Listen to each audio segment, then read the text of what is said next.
কোরআনের পাখিদের জন্য আজকে একটা ছোট্ট আয়োজন, আর এই আয়োজনটা আজকে সুন্দর মতো শেষ করতে পেরেছি আলহামদুলিল্লাহ। ভোর 4টার সময় ঘুম থেকে উঠে পড়েছি আমি আর তানিশা। আর আজকে যেহেতু শনিবার, তানিশার স্কুল বন্ধ, তাই আমার অনেক কাজে ও অনেক বেশি হেল্প করতে পেরেছে। তারপর বলো তোমরা সবাই কেমন আছো? আসসালামু আলাইকুম। আর আজকে যেহেতু আমি কোরআনের পাখিদের জন্য একটু চিকেন বিরিয়ানি রান্না করব, তার জন্য সব মশলাপাতি রেডি করে নিচ্ছিলাম। আর তানিশা তো তানিশার আপুর সাথে শসা, লেবু সবকিছু কেটে একদম রেডি করে নিচ্ছিল সালাতের জন্য। এদিকে কিন্তু মাংসটাও বাজার থেকে চলে এসেছে। তো আজকে তানিশা এত বেশি কাজ করেছে, সেই সকাল থেকে ঘুম থেকে ওঠার পর থেকে এখনো অবধি কাজ করেই যাচ্ছে, তারপরও মুখে কিন্তু হাসি। তানিশা একদম আমার মতো হয়েছে, কারণ বাড়িতে যেদিন মেহমান আসবে সেদিন আমার মন অনেক ভালো থাকে, আর তানিশাও সেম আমার মতো। আর চিকেন বিরিয়ানিটা আমার হাতে অনেক ভালো হয়, সেই জন্য আমি আজকে চিকেন বিরিয়ানিটাই করব। আর চিকেন বিরিয়ানিটা করার জন্য কিন্তু আগে মাংসের মশলা সবকিছু অ্যাড করে নিচ্ছিলাম। আর টক দই ছাড়া তো চিকেন বিরিয়ানি একদমই হয় না, সেই জন্য তানিশা টক দইটাও অ্যাড করে নিচ্ছে। আর তোমরা অনেকেই হয়তো জানতে চাবে যে কিসের অনুষ্ঠান বা কিসের জন্য বাড়িতেই রান্নার আয়োজন। আসলে তেমন কিছুই না, তানিশার দাদা দাদি তো বেঁচে নেই, ওদের জন্য একটু দোয়া পড়াবো।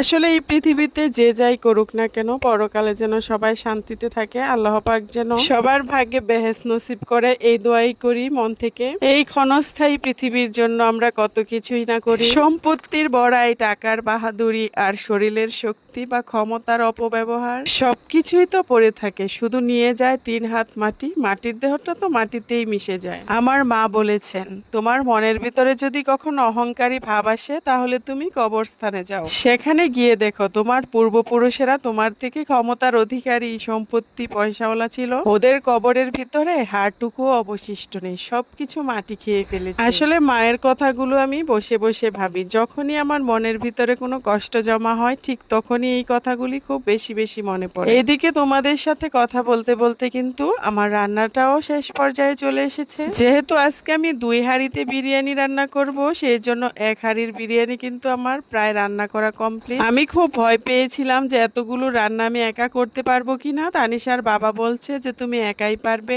এইদিকে আমার রান্না প্রায় শেষ, আর কোরআনের পাখিগুলোও আমার বাসায় চলে এসেছে। ওরা যেহেতু অনেকক্ষণ কোরআন শরীফ পড়বে, সেই জন্য 11টার সময় চলে এসেছিল।